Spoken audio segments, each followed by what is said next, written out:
बचपन में हम जो भी सुनते थे आसानी से यकीन कर लेते थे, लेकिन अब बड़े होकर जब पता चलता है तो उनमें से बहुत सारे झूठ थे। जैसे कि अगर गलती से कोई फल का बीज खा लेते हो तो पेट में ही पेड़ उग जाता है। शाकालाका बूम बूम वाली पेंसिल सच में एग्जिस्ट करता है। अंडरटेकर की 7 आत्माएं हैं और वो एक भूत है। और गांधी जी ने अकेले ही भारत को आज़ादी दिलाई और हमारे भारत को महान बनाया।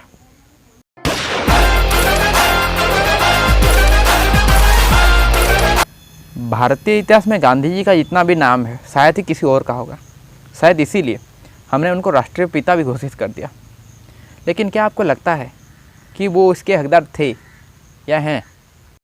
आप में से बहुत सारे ऐसे ही होंगे जो मेरे बात से सहमत होंगे और ऐसे भी बहुत सारे होंगे जो मुझे गाली भी देंगे। लेकिन वीडियो को पूरा देखिए और डिसाइड कीजिए। हम उनके बारे में जितना जानते हैं हम उन्हें ऐसे ही देखते हैं, मगर जितना नहीं जानते आज उसके बारे में बात करेंगे।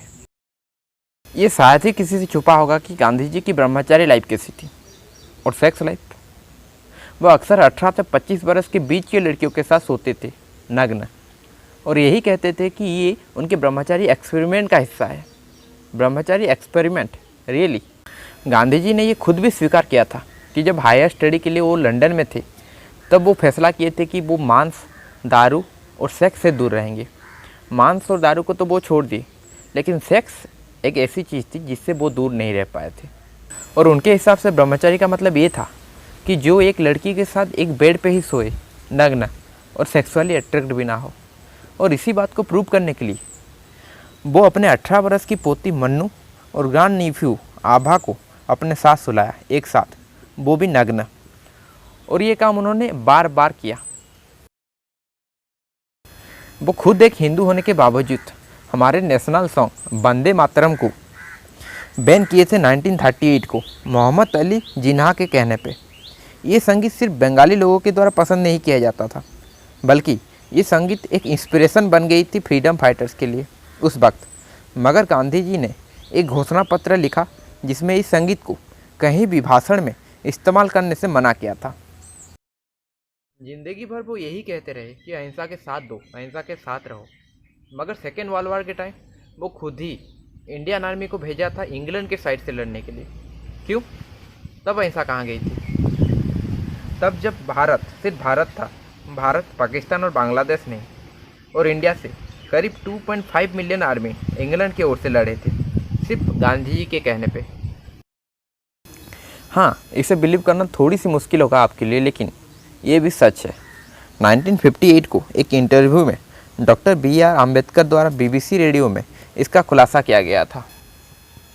गांधी जी ने अपने डॉक्यूमेंट को 2 भाषाओं में बना था, एक इंग्लिश और एक गुजराती। इंग्लिश में तो उन्होंने इस कास्ट सिस्टम को पूरा विरोध किया था, लेकिन गुजराती में उन्होंने इसे पूरी समर्थन दिया था। समय समय पे उन पे पाखंड का आरोप भी लगा है। उनमें से ही एक किस्सा, जब उनकी पत्नी कस्तूरबा को निमोनिया हो गया था और उसे ठीक करने के लिए पेनिसिलिन का डोज चाहिए था, मगर गांधी जी ने ये करने से बिल्कुल मना कर दिया। उनके मुताबिक ये विदेशी दवाई है और इन्हें वो बिल्कुल खा नहीं पाएंगे और भगवान उन्हें ठीक कर देंगे। मगर ऐसा कुछ नहीं हुआ और कस्तूरबा की मौत हो गई। उसके कुछ दिन बाद ही गांधी जी को मलेरिया हुआ और उसे ठीक करने के लिए वो वही विदेशी दवाई का इस्तेमाल किए। ऐसा क्या हो गया जो भगवान से एक बार में ही भरोसा टूट गया? गांधी जी का साउथ अफ्रीका जाने का एक ही वजह था कि वो इंडिया में उतने पैसे कमा नहीं पाते। एक व्यापारी के कहने पर वो वहाँ गए थे उसे छुड़ाने के लिए। उस व्यापारी, जिसका नाम अब्दुल्ला था, कोई आम व्यापारी नहीं था।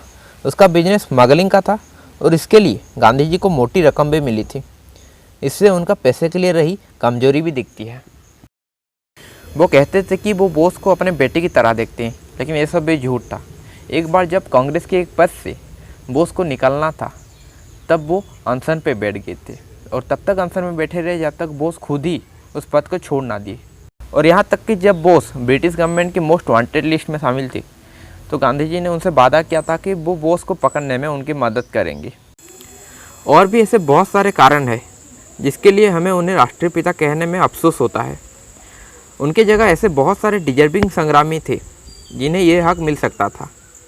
सुभाष चंद्र बोस, भगत सिंह, सरदार वल्लभ भाई पटेल और भी बहुत सारे। तो आज की वीडियो के लिए इतना ही। अगर आप मेरे साथ सहमत हो तो वीडियो को लाइक करना मत भूलिए, शेयर कीजिए और सब्सक्राइब कीजिए हमारे चैनल द वायरल सच को। Thank you, take care, bye bye.